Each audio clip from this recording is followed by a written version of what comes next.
keempat latihan terakhir ya. Saya harap selama kalian mengikuti latihan ini ya, kalian tetap nggak kesulitan ya. Kalau kesulitan sekali lagi tanyakan, di replay lagi, didiskusikan dengan teman, dicoba sendiri di Python gitu ya.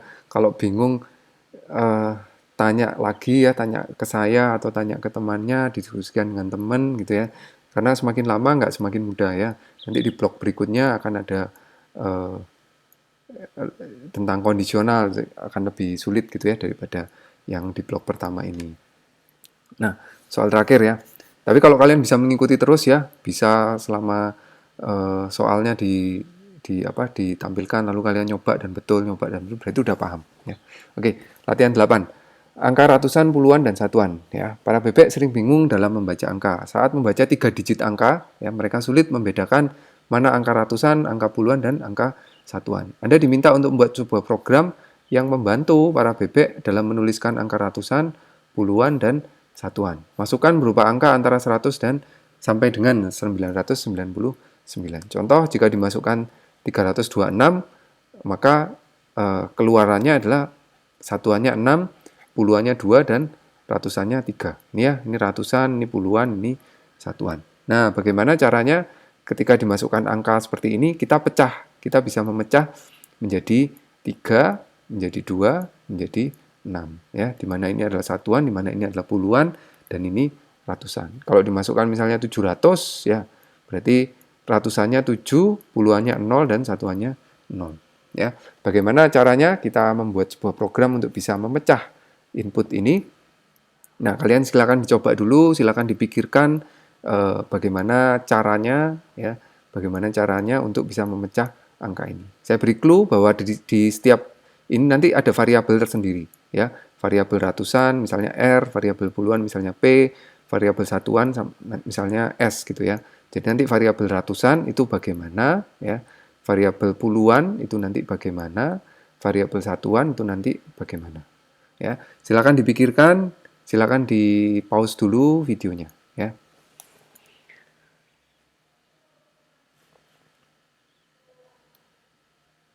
Oke ya, bagaimana solusinya? Bagaimana solusinya ya? Pertama input dulu ya, misalnya saya sebut sebagai A. A sama dengan input input kurung buka kurung tutup ya. Nah, bagaimana kita mendefinisikan ratusan? Nah, ratusan ya. Ratusan tuh kita dapat dari mana? Ratusan tuh kita dapat di ujung ini ya, di ujung. Jadi eh, untuk mendapatkan 3 itu mudah ya. Untuk mendapatkan 3 ya tinggal A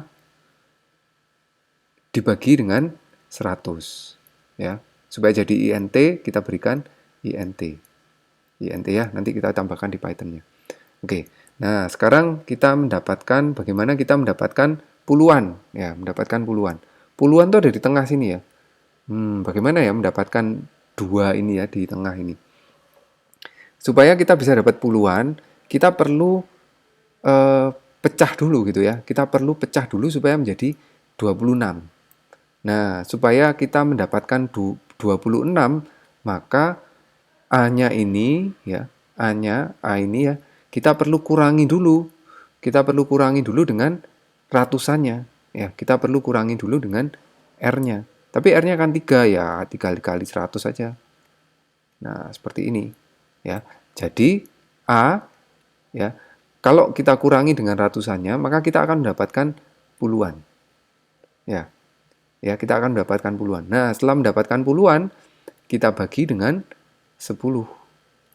Nah, kita bagi 10. Jadi kalau udah dapat 26, ya kita bagi 10, hasilnya 2. Ya. Terakhir satuannya, satuan gampang ya. Satuan tuh gampang, tinggal A di modulus dengan 10. Sisa bagi dengan 0, sisa bagi dengan 10 itu dapat satuannya ya, 10. Ya, seperti ini ya. Ada cara lain ada ya, kalau kalian punya logika yang lain boleh gitu ya. Logikanya seperti apa? Saya mau mendapatkan puluhan dengan cara yang lain. Misalkan puluhannya itu saya bagi dulu A-nya dengan 10. Nah, A-nya dibagi 10 dapatnya berapa? 32. Ya kan? Kalau A-nya dibagi 10 dapatnya 32. kemudian setelah dapat 32, tinggal di mod dengan 10. Tinggal dimodulus dengan 10, maka kita akan dapat 2. Ya, bisa aja. Ya, nggak apa-apa. Logikanya beda-beda, tapi asal ketika dimasukkan ini tetap keluar angka puluhan, angka satuan, angka ratusan. Ya, terakhir kalau sudah tinggal di print. Yang di print apa? Yang di print ratusan, puluhan, dan satuan. Ya, kita coba di Python ya. Kita coba di Python. Oke, kita masukkan angkanya A sama dengan int input, masukkan angka